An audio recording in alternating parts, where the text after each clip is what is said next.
Hello, everybody, and welcome back to the show. This episode is brought to you by The Wellness Paradigm, a holistic health coaching company shifting the way that women understand and heal their bodies. Through bioenergetic testing, functional lab testing, and functional nutrition, we uncover what traditional approaches often overlook so you can stop guessing, start healing, and finally feel like yourself again.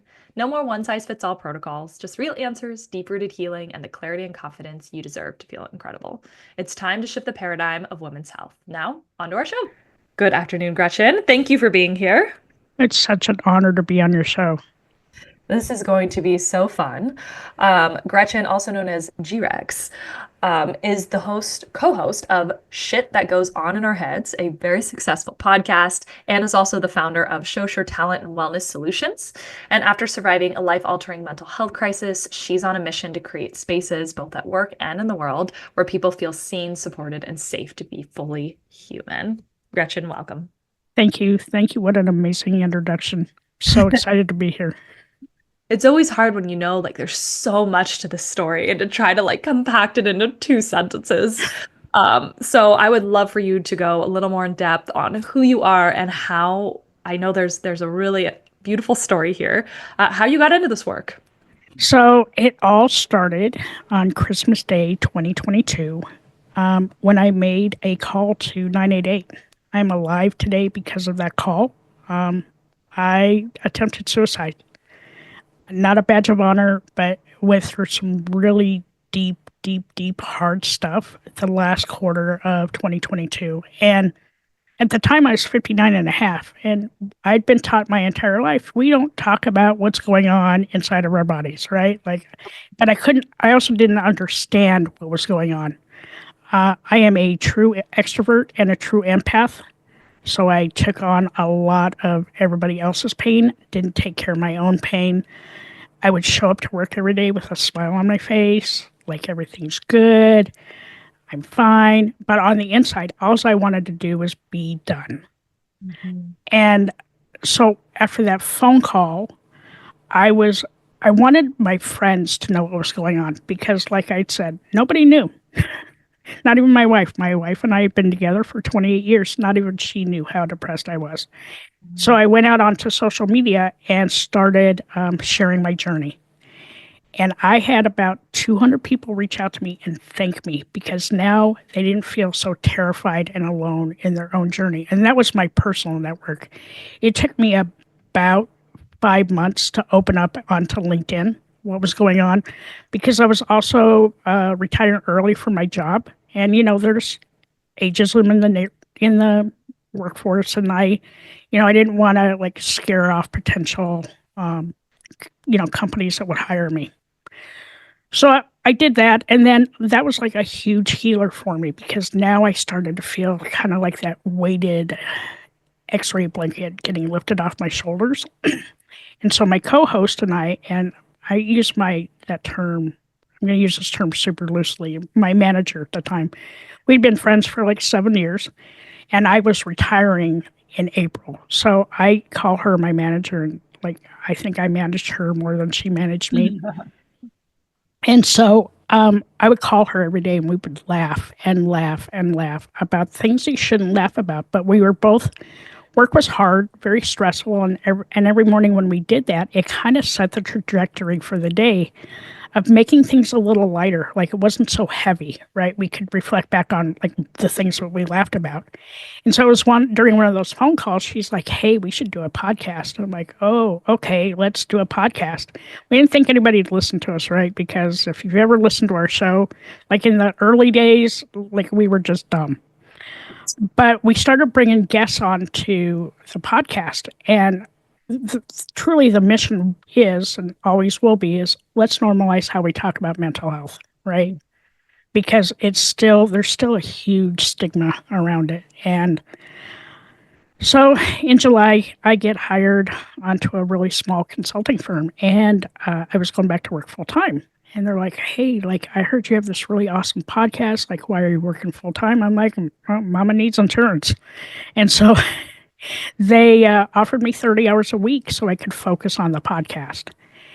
And I did that for about a year and a half. And then that small consulting firm got picked up by a major consulting firm, and I didn't want to do that because I'd already been working in, corporate America for 45 years, and I like the autonomy of like kind of not being bothered and not working with a big company and being able to do the things that I like to do and not being told what to do. So in November of 2024, when all that happened, I slipped back into depression. But this time I was really good. I let everybody know where I stood. Like I had used all the tools in my tool chest that I'd got from therapy. And I was given permission for my wife to quit my job in December. So, in the back of my head, I'm like, God, I want to work because that's just kind of how my mind is, right? Like, if you're really passionate about what you're doing, it's not really work. And for me, it was never really work. And so I went back to work on January 2nd and gave them my notice. And they were all kind of like, what? And they were like you can't hide resting bitch face forever. Like you had to know that I wasn't happy. Opened up my LLC the same day, and I opened my company on January 22nd, 2025. Mm, congrats. And it's been a passion project since day one. And I would love for you to talk a little bit more about what you do because it is so, so vastly needed. Um, yeah. So besides the podcast, I also have in my company, it's two phases, right? Like, or two pieces. So I have a technical side of my company for software that I've worked with for the last 16 years. And I do implementations and training and, help customers get to a better place. And then on the wellness side of my business, I work with companies that are going through change management and making sure that they're thinking about employees' mental health as they're going through the changes, because most companies don't think about that aspect. And, we're finding more and more that companies are now starting to think about mental health, because if your employees aren't healthy mentally, it's really hard for them to contribute and to continue helping the company make money. And, like right now, we're just with everything that's going on in the world, like the world's on fire. So not only do employees have to worry about their day-to-day job stress, but they're getting stressors from the outside. And Mhm. that can really affect the company's bottom line. And so I took my two passions and formulated this company, and I've never been happy. It's the happiest I've been in like 20 years. And what's been good for me is that as I was going through this and going through my healing process, I'm also writing a book about everything that happened, because like I said, in a very short 3-month span of time, it was a lot. It was a lot for anybody, but for me, it was really a lot because I took on everybody else's pain. And, they say that, self-love and self-care are buzzwords. No, they're not buzzwords. You have to take care of yourself, because if you're not taking care of you, there's no way you can take care of anybody else. And you're doing everybody a disservice by not letting people know where you're at. And I know for me, it was hard because, number one, I couldn't find my voice. I couldn't find my footing. I didn't understand what was going on. But also, as an extrovert, I hid my depression really well. Not a badge of honor. So if there's any extroverts out there, please, please, please find a way to open up, whether it's through a journal, whether it's a text, whether it's calling a crisis line. There's no shame in any of that. Like, we all need help. And for people that have friends that are extroverts, check in on them and ask them questions that they really have to answer. Not like, hey, how's your day going? And because we just shrug it off and we're like, hey, we're fine, because that's all we're going to say. Ask me a question that I actually have to think about and answer. And by doing that, you really dig into our subconscious, and you could save somebody's life. I really think you can't underestimate the power of a simple question. Simple, how are you? I literally remember a life-changing moment for me as somebody in high school came up to me after we graduated, and I'd said hi to her in the hallway. Nothing crazy. I mean, she was we went to a small school, and She goes, I just want to let you know that you saved my life. And I'm like, what? Excuse me? Like, and she goes, you were the only one that acknowledged me in the hallway. Like, you would say hi to me and I knew you were, I was like a nice, popular girl, I guess. But like, she was like, you acknowledged my existence and you always said hi and made me feel like a human. And I'm like, that was it. It was like, and it's like we really can't underestimate. And if you're friends with people, I feel like that's even more powerful because people have, a little bit, maybe a little bit easier time opening up. I would be curious on, when you say check in with extroverted friends, I think it's easy to brush off. Oh, they're fine. They're great. They don't need the extra help or the extra call, or whatever, right? What sort of things would you do to kind of open people up and maybe ask the right questions? Like the right questions would be like, how are you really doing? Um, are you struggling with anything? Yeah. Like, do you need 8 minutes? There's that great Simon Sinek 8 minutes video. Like, we all have 8 minutes for somebody. And we're not there to fix the problem. We're there to listen. Mm, And like, listen with your ears. Don't listen with your mouth, listen with your ears, because sometimes we just need to talk it out. Um, Start like a Sunday text chain, right? Just check in on your friends, be like, hey, it's our Sunday check-in. How are you doing? mhm. And for those people that don't get back to you right away, keep texting them. Make sure that they're okay, because like I said, the world's on fire. A lot of us are not okay. And like we don't want to burden people. That's, to me, I didn't want to burden anybody. But I think that, we all, whether you're introverted, extroverted, a mix, open up. Open your mind, open your heart, open your eyes. A lot's going on. Like, for me, like, I could show up to a meeting and I'd be smiling and laughing and I'd be like, yeah, I'm good.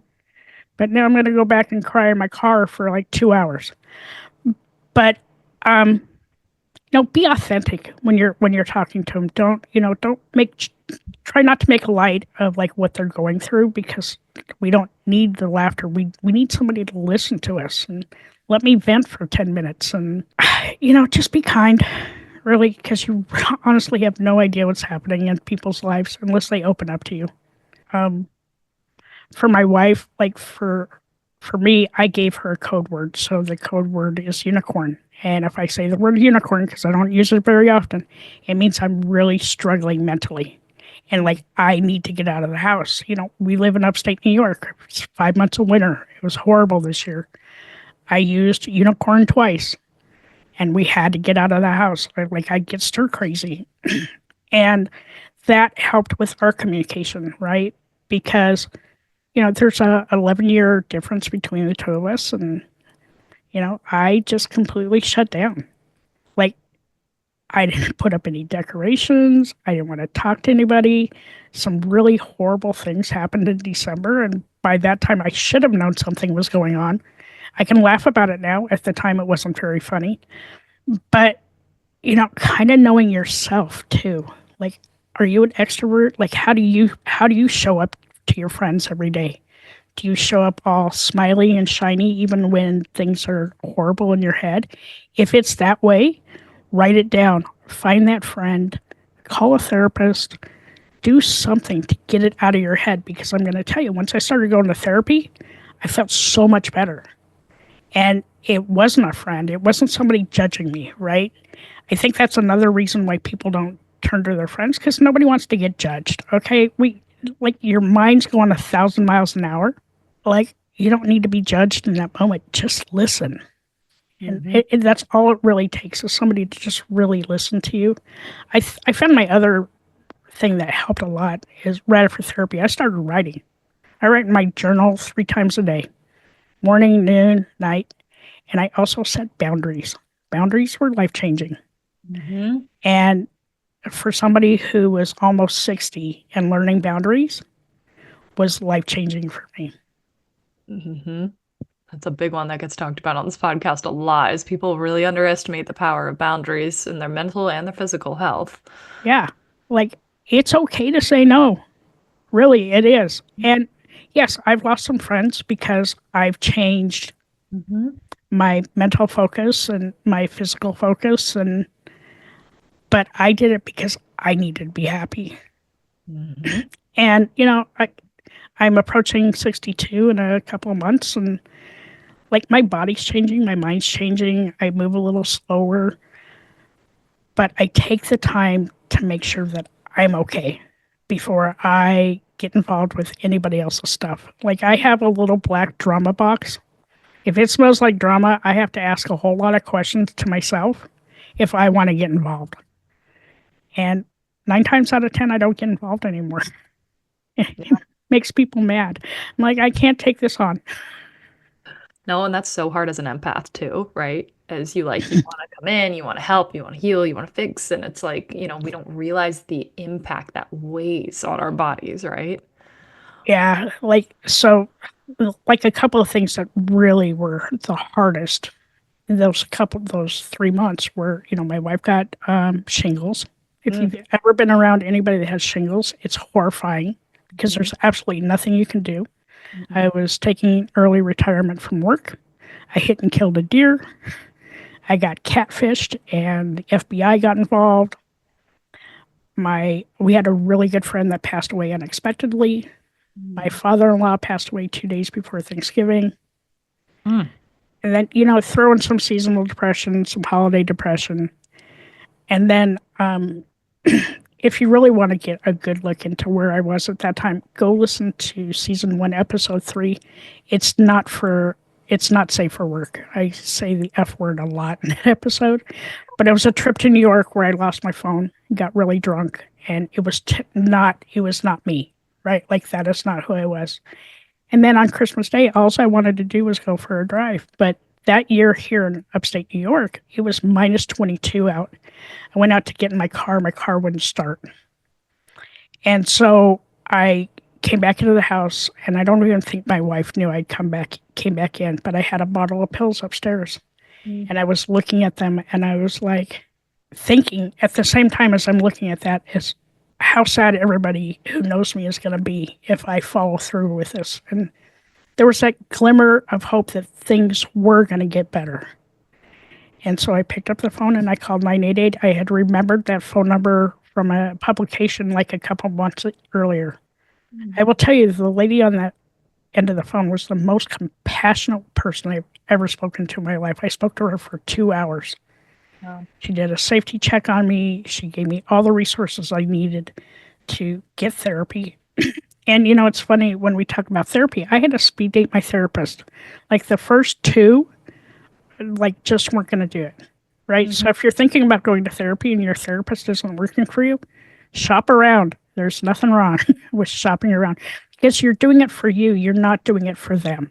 And if you're Mhm. not comfortable with like the way your conversations are going, go find a therapist that you think is going to work with you. And I incorporate a lot of therapy. I do art therapy. I do some tapping therapy. I do energy therapy. I do all these different things just so I can stay at like this level. I did it without medication, which is I'm happy about because I try not to put a whole lot of things into my body. I'd rather do it on a more natural way. And for me, like nature is my healer. I live on 8.5 forested acres up here in upstate New York. And so I get to look out my window every day and there's deer and bunnies and foxes and baby raccoons. I know they're not super cute, once they get in your trash, but they're fun to watch From afar. from afar. But those are my healers. And so I take all of that and make it so that when I'm having those really hard days, I can go out there and enjoy what's around me to bring Mhm. me joy. Yeah. I think people really miss out on what joy feels like, you know? And I think I would be curious on, you back in, I think, 2022, right? Hmm.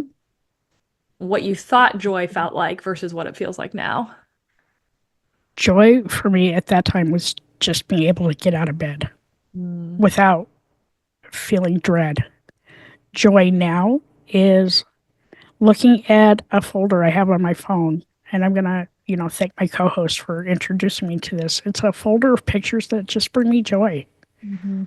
It's a 20-minute video in the morning listening to a comedy show. because I like to start my day with laughter. Mm-hmm. It's being grateful for everything I have. Like I said, I am grateful every single day that I'm alive Yeah. because I did get to see the journey, and yes, it's far beyond anything I could have imagined.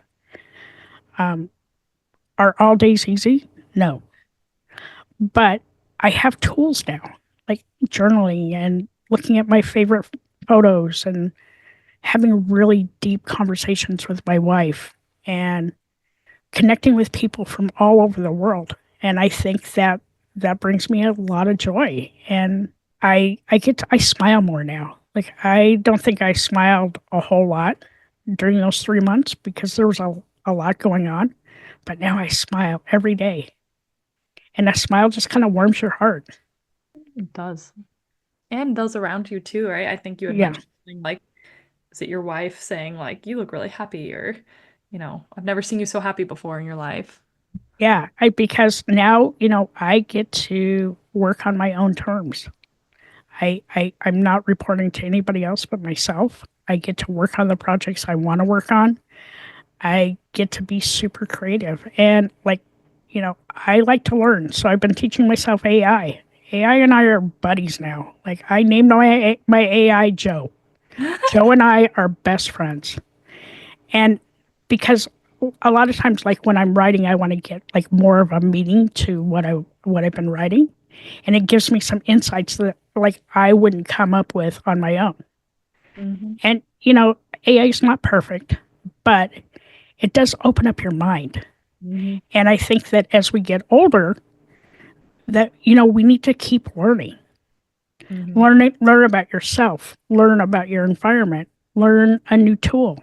And so I make it a practice every day to learn something new. I love that. And just mentioning AI too, like that's so funny, just that's become a sense of joy, something that brings you joy. A lot of people think like, oh, I have to go get a massage or I go get, that. It's like everybody's sense of joy and what brings them happiness is very different. Very different. I mean, it's getting warmer, so I'll probably spend more time outside. Hmm. I like to like take my shoes off and ground myself in the grass, Hmm. but not when it's snowing. And Feel that. and I'm kinder to people too. I found that when I approach somebody at a grocery store, they have a name tag. Like I address them as their name and I ask them how they're doing. You have no idea how much that makes people like makes them feel really good. If I'm at a restaurant, I'm always super nice to the waiters and waitresses. Like they have hard jobs. When I see somebody on the side of the road, or if I see somebody at the store, like somebody I don't even know, I'm like, hey, how are you doing? That makes people feel noticed Hmm. and wanted and needed. And like, if you have any listeners out there that are really in crisis, I mean, really, really, really in crisis, call 988. It's not only for suicide, it's a true crisis hotline. These people are amazing, amazing. And they will help you get to that next minute. I'm forever grateful for them. Yeah, and I love bringing light to this too, right? Because I feel as if there is so much shame around this, right? When there shouldn't be, and there's a way out, right? There is. And so I think besides the hotline and journaling, grounding are things that you had mentioned, what would be maybe two or three things if somebody was maybe in this position of maybe not full blown, thinking about that, but, depressed, doesn't know how to work through their feelings, things are getting feeling worse. What would you tell them? First thing I would do is if you have somebody that you can confide in, somebody that's like your very best friend, that they know all your deep and dirty secrets, reach out to them. There's no shame in asking for help. Mm-hmm. If you still don't feel comfortable with that, pick up the phone, call 988. Or there's another resource out there called the helphub.co, and it has crisis lines for all over the world for all different types of crises. The third thing I would do is like I would write down kind of what's going on in your head and think about like who you could reach out to. I know for me it's hard because I live in the middle of freaking nowhere. And so like for me, I had limited choices. Mhm. But for other people that are out there, use the resources that are available to you. And like I said, friend, it's hard because like you don't want your friends judging you. I know I didn't want to be judged, but sometimes our friends are like our best. Like they help keep us alive. I had for months. It took me like 6 months to feel comfortable in my own skin, and my friends prop me up when I couldn't prop myself up. And for the people in your life that are your true friends, they won't shame you for feeling this way because we all feel this way at some point in our life. But I will let you know that things do get better. It's not easy. You have to put a lot of work into it. I did. But things get better. Like I couldn't envision my life the way it is now, you know, in 2022. A lot of amazing opportunities and things fell into my lap, and it changed the way that I thought and the way that I think now. And I'm really passionate about, helping people realize that, you know, mental health is something we have to take care of. It's a necessity. Tongue tied. But we need to, be kind to yourself. Don't talk bad to yourself. That makes things even 1,000 times worse. Like, quit calling yourself a dumbass. Quit saying you're stupid and you're dumb because you're not. Like you have things going on in your head that maybe you can't fix, and maybe you do need medication to help you get to that next step.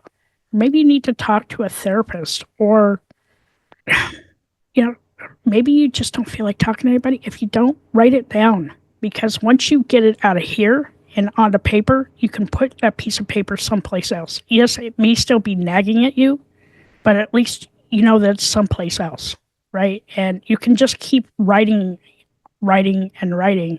For me, it was super cathartic when I was writing. I learned a lot about myself. Like at those couple months, I was not a nice person, but I was also struggling, and we all struggle. And I don't want anybody to feel you're anything less because you do struggle.